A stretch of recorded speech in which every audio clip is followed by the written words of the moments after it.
ये एक क्वेश्चन है छोटा सा, to find the equation of ellipse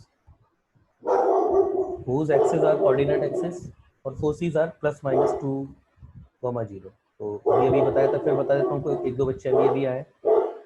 ये कुछ डायग्राम रहेगा उसका। आपको क्या क्या पता है? आपको बाय डिफॉल्ट ओरिजिन पता है, सेंटर होगा, और एस और एस डैश ये पता है आपको कोऑर्डिनेट। कैसे पता है? ये एस आपका क्या है, plus minus 2,0, and S dash आपके पास क्या है, प्लस माइनस, सॉरी, एस आपके पास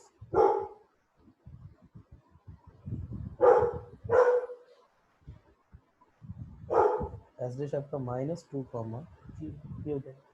तो कुल मिलाकर के अगर मैं आपकी बात करूं तो ए ई मेरे पास कितना हो जाएगा भाई, प्लस माइनस ए ई, उसने आपको प्लस माइनस 2 दे रखा है, यही तो होता है प्लस माइनस, प्लस ए ई कोमा जीरो या माइनस ए ई कोमा जीरो, तो ये दे रखा है। तो कुल मिला के आपको क्या पता है? आपको ए ई पता है भैया 2 है, ए ई आपको पता है 2 है। आगे कैसे करेंगे, कैसे करेंगे इसको दीदी, कैसे होगा अभी क्वेश्चन आगे? बड़ा सिंपल सा क्वेश्चन है। अच्छा इसेंट्रिसिटी भी दी रखी है, sorry I am just sorry भाई। सूरज अपना एक कैमरा बंद करो, सब देख रहे तुम्हारी शक्ल।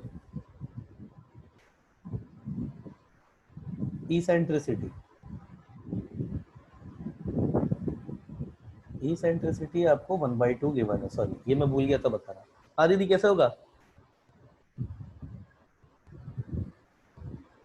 भाई, जवाब दो। एक की वैल्यू निकालेंगे, हम्म, एक की वैल्यू निकाल। हाँ सुन लिया सुन लिया सुन लिया।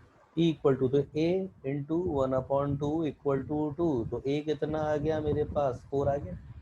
अब अगर ए मेरे पास 4 है और ई तो मुझे पता ही है, तो भैया मेरे पास ई का फॉर्मूला होता है क्या है, E square equal to 1 minus B square upon A square. कई बार इसको बच्चे जो होते हैं ना, इसको बच्चे कई बार गलत लिख देते हैं, उनको याद नहीं रहता A square is greater than B, A B square upon A square लिखना है, ए स्क्वायर। आपको पता है कि ये जो पूरा होता है ई आपका होता है एक से छोटा होता है, और ये स्क्वायर है तो इसका मतलब यहाँ पे रूट आने वाला है, रूट के अंदर नेगेटिव डिफाइंड नहीं होता। अगर आपने ए, अगर A is greater than B given, A square upon B square आपने कर दिया तो ये ग्रेटर देन 1 हो जाएगा, और ये 1 में से ग्रेटर देन 1 सब्ट्रैक्ट नहीं हो सकता। इसलिए आपके पास minor axis upon major axis होता है स्क्वायर की फॉर्म में, मतलब माइनर एक्सिस का स्क्वायर अपॉन मेजर एक्सिस का स्क्वायर, ऊपर हमेशा माइनस आएगा ताकि ये क्वांटिटी एक से छोटी रह सके। कई बच्चों को याद भी होगा, पर जिन बच्चों को नहीं याद है उनके लिए मैं बता देता हूँ जिस तरीके से भी आ जाता है, ठीक है। तो ई आपके पास कितना है? अच्छा ये इसको थोड़ा और सॉल्व कर लेते हैं, और थोड़ा सॉल्व करेंगे यहाँ पे, तो ये A square E square equal to A square minus B square. अब देखो यहाँ पे ए स्क्वायर ई स्क्वायर, ए ई का स्क्वायर, ये रहा आपका ए ई, तो ये आपके पास 4 हो गया। ए स्क्वायर अभी पता है आपको, ए आपके पास 4 है तो ये 16 हो गया, ये माइनस हो गया बी स्क्वायर। भैया बी स्क्वायर कितना आ गया, बी स्क्वायर, बी स्क्वायर मेरे पास आ गया 16 माइनस 4, बी तो निकालना नहीं, बी स्क्वायर ही निकालना, तो वही लगता है कि आ गया 12। तो x square upon A square plus Y square upon B square equal to 1, तो x square upon 16 plus Y square upon 12 equal to 1, that was your answer. Simple, ठीक है ना। बहुत ही बकवास सा क्वेश्चन था, जाहिर सी बात है ऐसे क्वेश्चन अब तो बोर्ड में भी नहीं आते, पर क्योंकि एक्सरसाइज का पहला ही क्वेश्चन था इसलिए सिंपल था। आगे देखते हैं, धीरे धीरे देखते जाइए, क्वेश्चन अच्छे हो जाएंगे। अगला नेक्स्ट क्वेश्चन, नेक्स्ट क्वेश्चन है, find the equation of an ellipse, find equation of an ellipse, find the equation of an ellipse whose, इसमें भी वही है, whose axes are coordinate axis या principal axis, axis मतलब आपके पास इलिप्स क्या होगा, एक्स स्क्वायर अपॉन ए square plus Y square upon B square की फॉर्म का ही होने वाला है। नेक्स्ट क्या है, principal axis,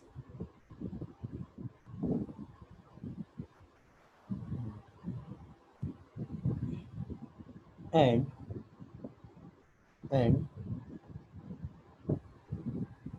whose latus rectum is half of half of its major axis. Yeah. तो भैया लेट इक्वेशन ऑफ एलिप्स। दीदी लेटस रेक्टम की लंबाई कितनी होती है? इसके लिए a is greater then b के लिए क्या होती है लेटस रेक्टम की लंबाई? बताइए। 2b। याद रखिएगा 2b square upon a square. a is greater then b के लिए a is greater then b के लिए ये होती है। और अगर जो बड़ा होता है वो नीचे आएगा हर केस में। देखो इसेंट्रिसिटी के केस में भी नीचे a था और लेटस रेक्टम के केस में भी नीचे बड़ा ही रहेगा। याद रखिएगा इस तरीके से। आगे आपके पास और ये कितना दे रखा है? हाफ ऑफ मेजर एक्सिस मतलब 2a। ये तो दिया है तो कितना हो गया ये मेरे पास? 2b square equal to I guess a square. Yes 2b square equal to a square यही हो गया है ना। इसके अलावा ठीक है। अब देखिए आगे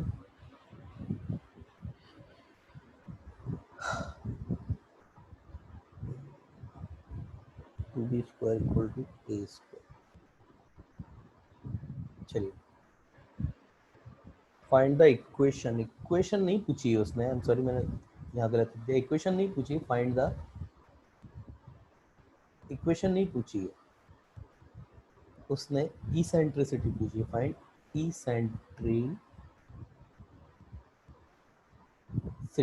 इसेंट्रिसिटी पूछी थी उसने। आई एम सॉरी इक्वेशन नहीं पूछी थी, eccentricity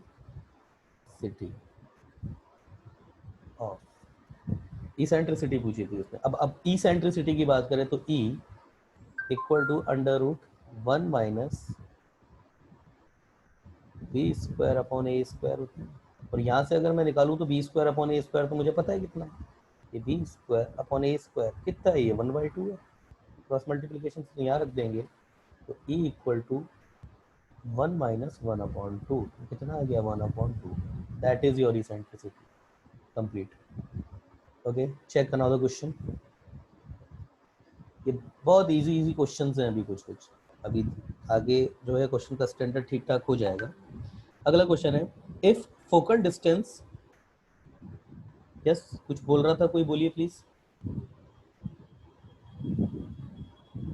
if focal distance if focal distance of the ends of minor axis of an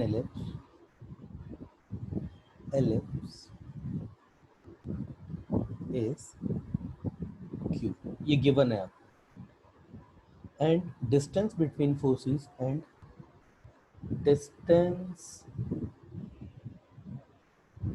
distance between foci is 2p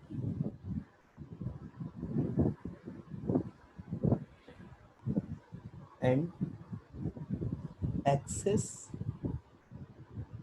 are coordinate axis या principal axis। Then find equation of ellipse। ये question थोड़ा सा ठीक ठाक है। कैसे करेंगे भाई? कैसे करेंगे? थोड़ा सा मैं आपकी सहूलियत के लिए इसको ड्रॉ कर लेता हूँ। तो ये जो बात कर रहा है कुछ इस तरीके से बोल रहा है कि ये तो आपका एक एलिप्स हो गया।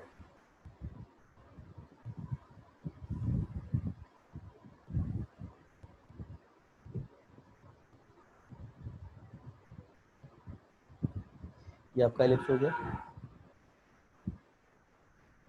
ये आपका ओरिजिन है ये आपकी y axis, obviously that is your x axis. ये अब वो ये बात कह रहा है कि भाई इसकी माइनर, अच्छा ये मेजर एक्सिस हो जाएगी, ये a है, a डैश है, सॉरी ये a है, ये a डैश तो मेजर एक्सिस, ये b और ये b डैश आपकी माइनर एक्सिस के एंड है। यहाँ कहीं फोकस होगा s और यहाँ भी कहीं फोकस होगा s डैश। उसने जो बोला है, उसने देखिए क्या बोला है, वो ये कह रहा है distance, focal distance of ends point of minor axis. Minor axis आपका एंड पॉइंट, माइनर एक्सिस क्या है, बी और बी डैश है आपके एंड, इनकी जो फोकल डिस्टेंस है वो उसने क्यों दे रखी, दैट मीन्स व्हाट, ये जो डिस्टेंस है या फिर ये जो डिस्टेंस है, बायसिमेट्री की दोनों डिस्टेंस सेम होगी आपकी, बायसिमेट्रिसिटी दोनों डिस्टेंस जो है आपकी सेम होंगी, और इधर नीचे भी आप चाहे तो नीचे ले लीजिए, कहीं भी ले लीजिए, दोनों डिस्टेंस वो तो सेम ही होगी, वो तो है ना। ये बात, ये मैंने आगे पीछे लिया है, इसको मैंने थोड़ा इधर ज़्यादा ले लिया, इधर कम लिया है, इसलिए थोड़ा इरसिमेट्रिक लग रहा है, चाहे तुम इसको कहेंगे तो सही भी हो जाएगा।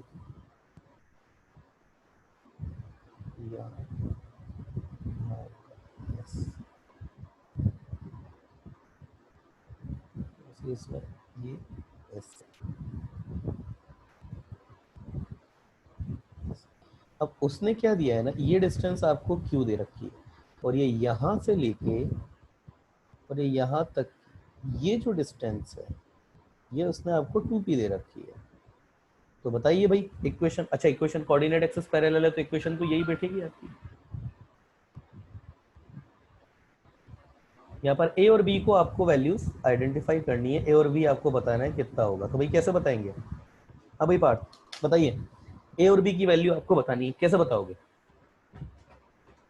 यस पार्थ बताइए।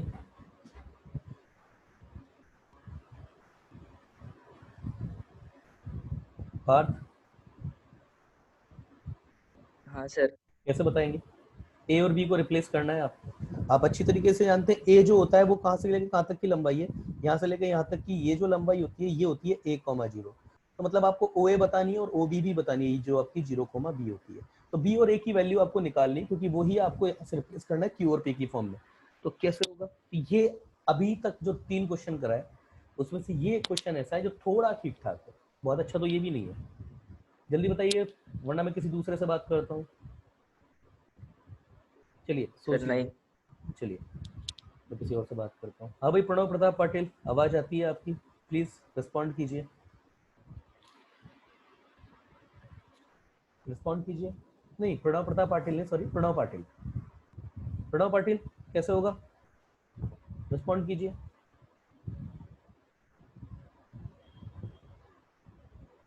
प्रणव पाटिल नहीं पता सर। कल क्वेश्चन क्यों नहीं किए तुमने, कल हुए नहीं। तो फिर नहीं हुए तो तुम मेरे से पूछ नहीं सकते हो क्या। अरे नहीं होंगे इसीलिए तो शीट में है वो, अगर वो शीट हर सबसे सॉल्व हो जाए तो कैसे हो जाएगा फिर। वो अच्छे क्वेश्चन से, अच्छे स्टैंडर्ड के क्वेश्चन है। मैंने 10 क्वेश्चन दिए थे, 5 तो करते तुम कम से कम, लड़कियों ने 3 ही करे, और करे थे तुम तो अच्छे बच्चे हो, ना तुमने करे ना प्रणव प्रताप पाटिल ने करे। बात करूंगा शाम को सबसे पर्सनली, ना इस पूर्वा ने किए। यस पूर्वा क्या होगा, रिप्लाई कीजिए पूर्वा। पूर्वा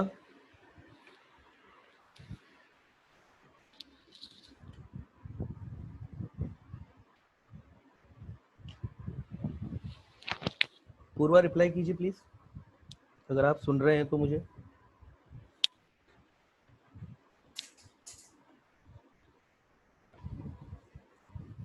शायद आवाज नहीं जा रही होगी उन तक।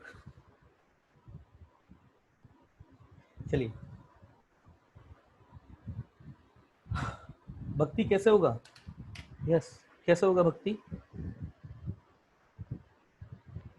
सर वो इज इक्वल टू 2a होगा क्योंकि फोकल डिस्टेंस है, और इसेंट्रिसिटी से हम b निकालेंगे दोबारा उस दोबारा टर्म में। दोबारा दोबारा क्या इक्वल टू 2a होगा। सर फोकल डिस्टेंस दी है ना q is equal to 2a होगा, और इसेंट्रिसिटी से हम b निकालेंगे। ये जो फोकल डिस्टेंस आप बोल रहे हो ये 2a होगा, ये कहना चाहते हो कि ये आपका यहाँ से ये 2a होगा, मतलब 2q इक्वल टू 2a होगा, ऐसा कहना चाहते हो आप? बोलिए। हाँ सर। शाबाश। देखो भाई, सबको बताया था, अब एक ही बच्ची को याद है, मैंने लिखवाया था उस समय भी।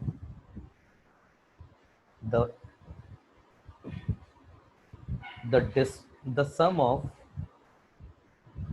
डिस्टेंस, मैंने ये आगे भी आएगी, distance, the sum of distance of any point. किसी बच्चे का मैसेज आया, द सम ऑफ डिस्टेंस, गलत है अमृता, गलत बोला है तुमने। The sum of distance of any point, अब देखो मैं क्या बोल रहा हूँ यहाँ पे, the sum of distance of any point lies on ellipse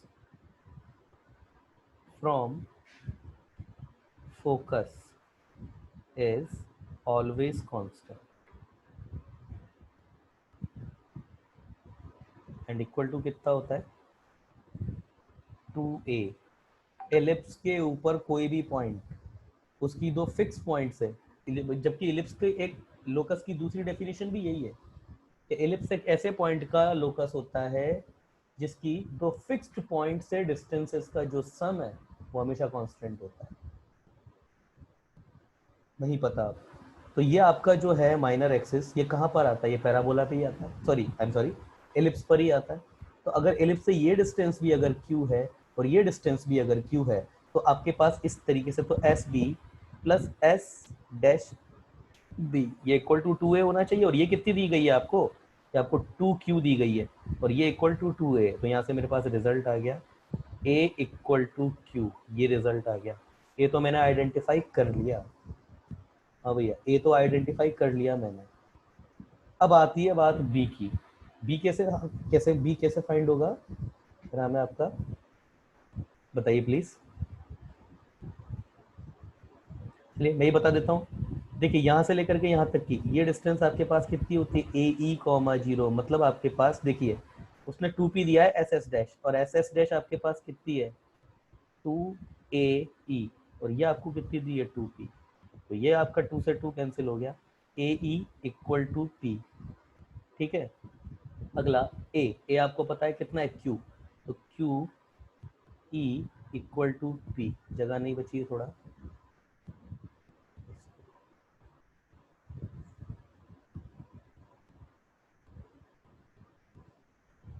yes, a equal to P.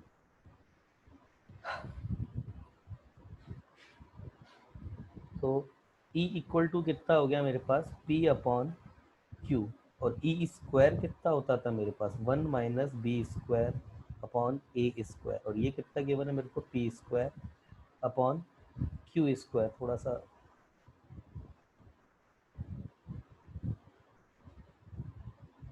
ये कितना गिवन है? P square upon q square. तो देखिए भाई आगे इन दोनों से बी निकालना है मेरे को, मेरा फोकस बी पे। ए कितना है? ए तो मुझे पता है कितना है, ए मेरे पास ऑलरेडी क्यू। तो 1 minus B square upon A square q square equal to q square upon, I am sorry, p square upon q square. LCM ले रहा हूँ भाई, q square minus B square equal to P square, क्योंकि q को zero नहीं हो सकता तो कैंसिल हो गया। तो बी स्क्वायर कितना आ गया मेरे पास? Q square minus P square आ गया, ये बी आ गया और इधर ए आ चुका है। Now equation of ellipse, now equation of ellipse क्या हो जाएगी? वैल्यू रख दीजिए, एक्स स्क्वायर अपॉन ए स्क्वायर की जगह q square plus Y square upon B square की जगह क्या रख दिया जाएगा? Q square minus P square equal to 1। यही आंसर है आपका, यही आंसर है आपका, बिल्कुल सही बोला इस लड़की ने। चलिए ये तो हुई आंसर की बात। क्या भक्ति इसके अलावा कोई और तरीका, अगर आप ये प्रॉपर्टी नहीं लगाते फोकल डिस्टेंस वाली, जो कि बहुत अच्छी प्रॉपर्टी आपने लगाई है ना? अगर आप ये नहीं लगाते तो क्या इसको किया जा सकता था क्या भक्ति? भक्ति तो हाँ सर। इसको बिना इस प्रॉपर्टी मैं मिटा दूं इसको? यस, क्लियर होगा, बहुत सिंपल प्रॉपर्टी थी। केवल ये जो प्रॉपर्टी थी ना हमारे पास, केवल केवल इसी प्रॉपर्टी का था सब कुछ रोल, इस प्रॉपर्टी का। ये जो हमारी प्रॉपर्टी थी ना, यही प्रॉपर्टी थी मेजर प्रॉपर्टी। ये प्रॉपर्टी जिसको याद थी वो इस क्वेश्चन को इजीली कर देता, मगर ऐसा नहीं है कि अगर यही प्रॉपर्टी याद है तो ही ये क्वेश्चन होगा। ये क्वेश्चन बिना इस प्रॉपर्टी के भी हो जाता है। देखिए कैसे, सपोज ये प्रॉपर्टी अगर नहीं पता होती है तो भी हो जाता है ये क्वेश्चन, थोड़ा सा लेंदी हो जाता है उस केस में, तो ये हाँ हो जाता है। थोड़े से मैनिपुलेशन करने पड़ते हैं, मैं एक रफ आइडिया दे देता हूँ आप लोगों को, ठीक है। जैसे ये इतना सफिशिएंट है, मगर इस बिना प्रॉपर्टी के अगर ये कोई प्रॉपर्टी नहीं पड़ता तो भी उससे हो जाता है ना। और मैं यही एक्सपेक्ट भी कर रहा था कुछ बच्चों की साइड से। देखो अच्छा, एक्सिस हट गई, मुझे एक्सिस फिर से बनानी पड़ेगी। ये प्रिंसिपल एक्सिस थोड़ी अलग लाइन की हो गई, पर ठीक है। देखिए कैसे होगा, मेरे को पता है यहाँ से लेकर के ये डिस्टेंस मेरे पास बी होने वाली है। कौन सी? O B. ओ बी मेरे पास कितनी होनी चाहिए? बी। मुझे ओ एस पता है, ये डिस्टेंस मेरे पास पी है, और ये डिस्टेंस मुझे नहीं पता ओ बी, ये मुझे पता है मगर बी होती है। तो देखिए ये राइट एंगल ट्राइंगल बन गया, राइट एंगल ट्राइंगल बन गया। और राइट एंगल ट्राइंगल का ये क्या है मेरे पास में, ये क्या है मेरे पास? परपेंडिकुलर। तो मेरे पास अगर मैं इस right angle triangle in triangle O B S right angle triangle है, तो मेरे पास कितना हो जाएगा? हाइपोटेनियस का स्क्वायर इक्वल टू बेस का स्क्वायर, वो भी p square equal to perpendicular का स्क्वायर बी स्क्वायर। तो बी स्क्वायर आ गया मेरे पास यहाँ से, वही आ गया p square minus P square, ये आ गया, ठीक है ना। अब बात आती है ए की, भैया ए कितना होगा? अब फिर जब ए यही पता पड़ गया तो ए भी आ जाएगा, ए उससे आ जाएगा। कैसे? आपको ए ई कितना गिवन है? ए ई आपको पी गिवन है, यहाँ से लेकर यहाँ तक 2p है ना, तो यहाँ से लेकर यहाँ तक जाहिर सी बात है पी होगा। अब ए स्क्वायर ई स्क्वायर, ये मेरे पास दोनों सेट कर दूँ तो A square E square equal to P square. अब ए स्क्वायर ई स्क्वायर क्या होता है? क्या होता है? ए स्क्वायर माइनस बी स्क्वायर, यही तो होता है इक्वल टू ई स्क्वायर। वही इसेंट्रिसिटी का फॉर्मूला यही होता है, ई स्क्वायर ए स्क्वायर लिखोगे तो वही आ जाता है, यही। ये इक्वल टू मेरे पास हो गया पी स्क्वायर। अब बी स्क्वायर रख दीजिए यहाँ पे, जो जैसे मैं बी स्क्वायर रखूंगा तो ये A square minus Q square minus P square equal to T square. और जैसे बेटा इसको करेंगे तो ये माइनस ये प्लस हो जाएगा इक्वल टू, मतलब ये मेरे पास हो गया टी स्क्वायर। ये ऐसे भी किया जा सकता था, वही चीज आ गई। और फिर से इक्वेशन क्या आ जाएगी? क्या आ जाएगी मेरे पास इक्वेशन? एक्स स्क्वायर अपॉन ए square plus Y square upon B square, और B square how much? Q square minus P square equal to 1। ये ऐसे भी हो जाता है। चलो ऐसे अगर नहीं करते तो उस तरीके से नहीं करते तो ऐसे जवाब दे देते, दोनों तरीके से हो जाता। एक बच्ची को आया, चलिए सीधा नेक्स्ट क्वेश्चन।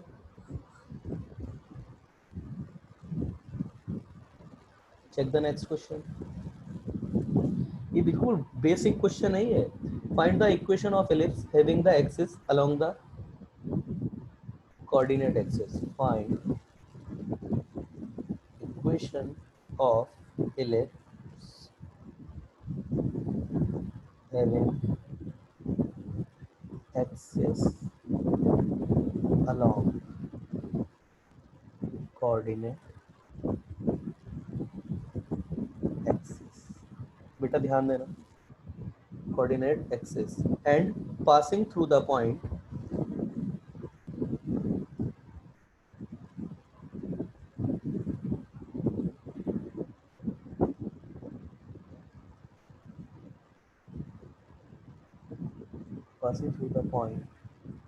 और ये दो पॉइंट आपको गिवन है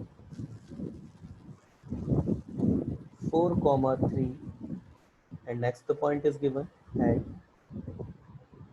-1,4। इन दो पॉइंट से आती find the equation of ellipse having the axis along the coordinate axis and passing through the point this। Yes भाई कैसे करेंगे? अब अगर एक्सिस आपकी वही है तो आपके पास स्टैंडर्ड एलिप्स ही बनने वाला है, एक्स स्क्वायर अपॉन ए स्क्वायर लेट एलिप्स ये plus Y square plus Y square upon B square equal to 1। अभी यहाँ पर तो चलो देखिए, अभी पार्थ कैसे करेंगे? पार्थ इतना टफ क्वेश्चन सर मतलब 2,3 सेटिस्फाई करेंगे और -1,4 सेटिस्फाई करेंगे और ए स्क्वायर और बी स्क्वायर की वैल्यू निकालेंगे। Yes yes yes yes. अब ये तो क्वेश्चन ऐसा है ना कि बोर्ड में भी भाई सच में ऐसे क्वेश्चन तो बोर्ड में भी नहीं आते होंगे, तो इस क्वेश्चन को तो भाई हम जो है ज़्यादा तवज्जो नहीं देंगे। अब ये दो पॉइंट से पास होती है, आपको पता होगा बोथ पॉइंट्स, मैं इसको फटाफट खत्म कर रहा हूँ, बकवास क्वेश्चन जो कि मेरे पास एक पॉइंट है 4,3 एंड बी -1,4। एक बच्चे ने कहा था सर आप आपकी हैंड राइटिंग जो है उसको अच्छा कर लो, बाकी आपका लेक्चर जो है वो अच्छा हो जाएगा। अगम नाम था उस बच्चे का, विनायक अगम। विनायक आपके सजेशन के लिए बहुत बहुत थैंक यू। पर अभी ये प्लेटफॉर्म ऐसा है ना जहाँ पे इस पर मैं जो लिखता हूँ, ये पैड ऐसा है ना कि हाथ खिसकता है, मैं बहुत मतलब ध्यान रख करके मुझे करना पड़ता है। फिर कुछ थोड़ी बहुत जूम की भी थोड़ी बहुत प्रॉब्लम है, इसमें डल आती थोड़ी क्वालिटी। संस्कृति ने बहुत अच्छी चीज़ सजेस्ट करी थी, मैं काम कर रहा हूँ उस पर, जल्दी वो भी हो जाएगी। चलिए, this point will satisfied will be satisfied to equation of ellipse। तो भाई मैं फटाफट से कर देता हूँ इसको। जैसे ही अपन ये सब करेंगे तो आपके पास पहली इक्वेशन जो आपके पास आएगी वो तो आएगी 6/a² plus 9/b² equal to 1, and दूसरी आप करेंगे तो ये आपके पास आएगा 1/a² plus 16/b² that is also equal to 1। ठीक है ना। और इन दोनों इक्वेशन को जैसे सोल्व करेंगे, सॉल्व बोथ इक्वेशन, वही इक्वेशन बना करके। अब ये तो बेटा देखो सबको आता है, मैं डायरेक्ट जो है वो वैल्यूज लिख देता हूँ आपके सामने, है ना। a² आपके पास में कुछ तो भी आएगा 247/7 एंड b² आपके सामने कुछ तो भी नीचे b² ये आएगा 247/15। यस, यही आएगा।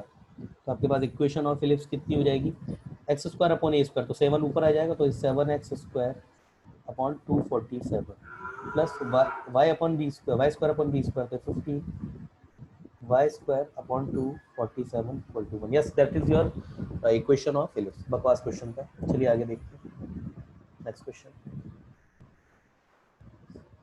Next example. आई होप ये क्वेश्चन तो find the equation of curve whose, yes ये अच्छा question. Find equation of curve whose parametric equation is, इसे क्वेश्चन में इसमें भी दम नहीं है, मगर एक बात नोटिस करने वाली है जो आपको बता दूंगा, शायद कुछ बच्चों को ना पता हो। 1+4 cos थीटा और y equal to I guess 2+3 sin theta. Yes ये गिवन। हाँ भाई दीदी कैसे होगा ये? सर वहाँ से cos थीटा और sin थीटा की वैल्यू निकालेंगे और फिर cos स्क्वायर थीटा पर sin square theta equal to 1 कर देंगे, बस फिर x और y ठीक में है, आ जाएगा। ठीक है। ये एक्चुअली लोकस का भी प्रिंसिपल यही होता है। हम जब कभी किसी फंक्शन किसी भी पॉइंट का लोकस निकालना होता है ना, तो एक तरीका जो स्टैंडर्ड तरीके से हटकर है वो क्या होता है ना, आप कैसे भी करके किसी तीसरे पैरामीटर में भाई कुछ ना कुछ तो एज्यूम करना पड़ता है जो क्वेश्चन में नहीं गिवन है। तो कोई भी हम एक पॉइंट एज्यूम करते हैं, कोई भी पैरामीटर हम एज्यूम करते हैं, जरूरी नहीं पॉइंट हो, वो कुछ भी हो सकता है वो पैरामीटर। हम क्या करते हैं ना, हमारी कोशिश ये होती है कि एक्स कोऑर्डिनेट भी उस पैरामीटर में आ जाए और वाई कोऑर्डिनेट भी उस पैरामीटर में आ जाए, फिर कुछ भी करके उस पैरामीटर को आप रिमूव कर दो। तो यहाँ पर भी वही है। देखिए आपकी इक्वेशन जो होगी वो आपकी एक्स और वाई में होगी, थीटा आपको नहीं पता है, तो ये थीटा आपको रिमूव करना है। तो सबसे अच्छा क्या तरीका है, सबसे अच्छा क्या तरीका, ये क्वेश्चन कोई ऐसा नहीं है अपॉन 4 ये इक्वल टू कॉस थीटा होगा एंड y -2/3 ये इक्वल टू साइन थीटा होगा। और आप अच्छी तरीके से जानते हैं sine square theta plus cos square theta equal to 1 होगा। जैसे वैल्यू